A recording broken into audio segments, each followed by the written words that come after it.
Paul Gow, thank you for joining us on Course Language. Can't believe you finally invited me. Mate, we've been waiting. We need to do a longer form at some stage when your time permits. But we've got you for a quick 9, mate, so thank you. First question to kick us off. Earliest golfing memory, and who's your influence? Who got you into the game? Yeah, mum and dad, that's really easy. I'm one of 6 kids, the youngest. I used to put mum and dad's clubs in the back of the car so they go play a Sunday mixed comp. And then one day I thought, well, I'm going to have a crack. I was 10 years of age, had a crack with dad's clubs, hit the ball straight into the house, broke a window, and then from that point, I loved the game. Brilliant. What course did you go to, mate? So, Cumberland Country Golf Club, a little public golf course, a public and members golf course in Sydney. Brilliant. Western suburbs of Sydney. Current handicap, you're still +1. rocking one. +1. Plus okay. 1. Yep. Very good, very good. Very excellent, actually. Lowest round, and how many holes in ones have you had, mate? Stop it. Everybody knows that I hold the record for the lowest score shot in Australia, 60. That's right. Had a putt for 59 and somebody's phone went off. Disgraceful. And I've had 19 holing ones. 19? I can't get 20. I can't. Holy shit. I think I'll never will. What was the first one? The first one was at Cumberland on the 3rd hole. Okay, and the most recent one? The most recent one, so that's like, that was like 7 years ago. Okay, so you're due. I am so overdue, it's ridiculous. All right, what's in the bag at the moment, mate? We're here for Callaway, obviously, the Quantum launch. Thanks for reminding me it's Callaway. I've moved from TaylorMade to Callaway. Hey, but I'll give you an interesting story. I'm with Callaway, and the Quantum's gone straight into the bag. Yeah. And the wedges, I really worked hard on getting the right wedges because I don't think I've had the right setup. But the opens, I've got them in there. What lofts are you running at the moment? So I'm going to run 60 and 56 and 50. Okay. So and what bounce on the 56 and 60? That is 10 degrees bounce. So on both? On both. Okay, so you're running similar bounce on both? Similar bounce. Cool. But a thing that people don't know, and I only thought of that on my way here today, was that only 4 wins I've had in the world. 3 in the US and 1 in Australia. I was using a Callaway driver. Is that right? A great Big Bertha. Before you were born, Ryan. Mate, you weren't born when I used hit the Craig first. Spencer's, I reckon, the original. The great biggest Bertha. Mate. And I've still got one that I got in the US 25 years ago. And it's brand new. No one's ever hit it, and it just sits in my That's in a my nice little piece of didn't intel know there, that. mate. That's Callaway brilliant. guys don't even know that. No, right? well, you're going to have to push that a little bit, mate. What's the home course at the moment? Where are you playing most of your golf? Yeah, I'm a member at Terry Hills in Sydney. Love it there. Heading out. I go out late afternoons, take my daughter and my wife and her boyfriend, and just a lazy little 9. That's what I like playing. Brilliant. Favourite course you've played now? Obviously, there's many of them, probably. There is Augusta. I played Augusta, not in the tournament. I missed out successfully there every year because I wasn't good enough. But Augusta was a great experience, but not the best golf course. One of my favourite golf courses in the world is Kionga. Yeah. And my best experience in Australia is by far Cathedral Lodge. Yeah. I love it there. I'm starting to get to know it. I think I've played it 10 times now. I think I'm getting to know it. I've only broken par there once, but it's so beautiful. The condition's gold. Let me ask you then, because you talk about Kionga quite a bit. What is it about Kionga that gets the juices flowing? Just the shape. I love the lay of the land, the topography of it. But you have to hit a shot. Every time you hit up the fairway, there's a shot shape you have to hit into the green. Yeah. You can't just hit it right to left, and you can't hit it left to right. You've got to bring in. You've got to change your heights. Yeah. And we played a lot of South Australian Opens around there, and it's just gold. I was over there and played there last year. It's just it's heaven. Another place that obviously you just mentioned that you have to shot shape and hit your shapes. Augusta National. Give us something. You're there every year. Give us something that the listeners don't know about the place. Now we've heard it's hilly. Give us something that they don't know about. Yeah. Well, what they don't know about is how tricky those greens are. So we can sit back in Australia and we watch the broadcast, and the players all 3-putt and go, you're only from 20 feet. There could be 8 to 10 feet of break on some of them, and they're quick. And that week is ridiculous. And you need to be a good chipper and a good putter, and it's a second shot golf course. Forget about driving. You can pretty much drive it anywhere you want, but you need to get it in the right part of the fairway to get it under the hole. Like the 9th's a perfect example. Yep. You would have no idea how steep the 9th green is. Yep. And that's like where you sit, where there's an accident always happen, and you're watching someone chip over.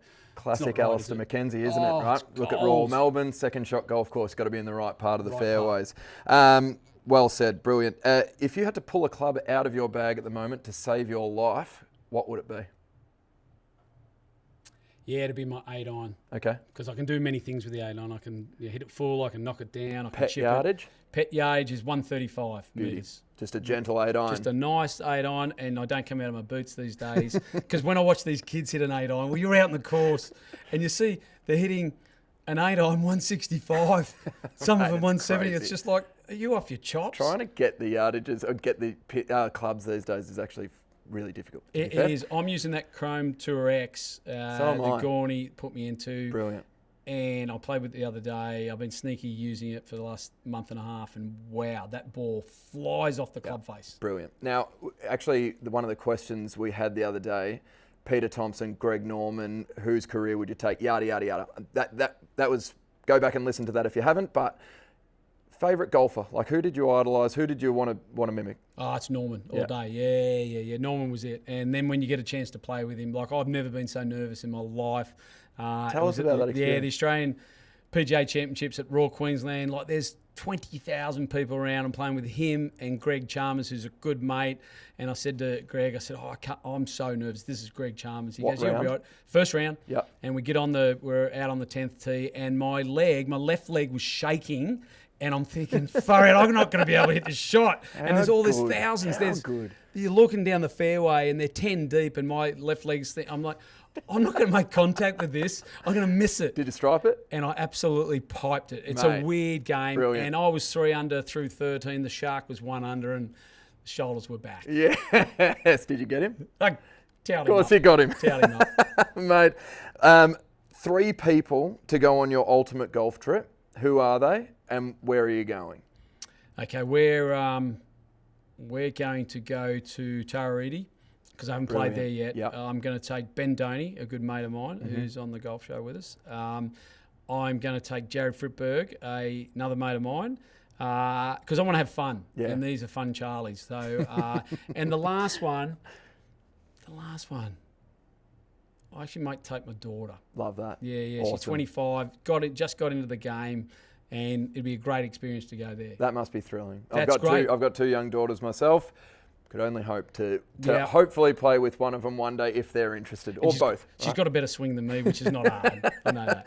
Now, before we get into the last question, which is the course language confessionals, tell us a bit about how good is golf. What are we expecting this season? We love tuning in. Who's on? What's happening? Yeah, lots on. We've got a lot of Callaway players, believe it or not, Brilliant. which is cool. But one of the ones I'm excited about is Annabelle Smith. She's new to the game of golf, and Callaway's done a great job of guiding her through. She's playing all the Pro-Ams, and she's now loving the game. So I've got her on.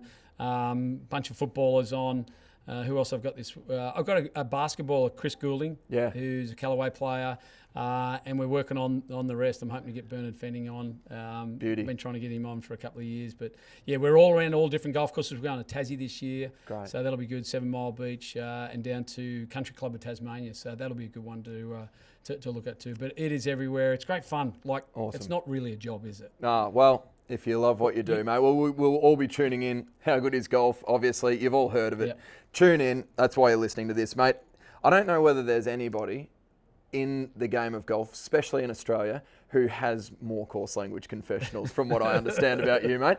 We just heard one. Give us your best one. Give us your best course language confessional. Well, that's a pretty good one, and I can give it to your listeners. Is that Please do. Hey, so there's 2 actually. I'll give it a couple. Is when I first went to America, I went with PGF. I said to PGF, if I ever get to America one day, I'm going to take your clubs and your golf bag to there, no matter what anyone does. I signed up with Nike, head to toe, but couldn't use the club. Went with PGF. Anyway, about 6 weeks into the tour, I'm the only person on the range with a PGF bag. The American come up to me, another player, I won't name him, and he said, "Hey, what does PGF stand for?" And being a smart ass, I said, Paul Gow Fashion. So to this day, all the Americans think I own my own manufacturing golf business in Australia. So second confession, first year, rookie year, toughest year of your life when you're on that tour. And I'm playing the BC Open in New York, and it's the second round. I carry 2 5-cent pieces in my right pocket. I've hit a really bad, shitty chip up to the green about 6 feet away, and I'm walking up to the ball, and I throw the 5-cent piece at the ball, and the ball moves. You got the ball.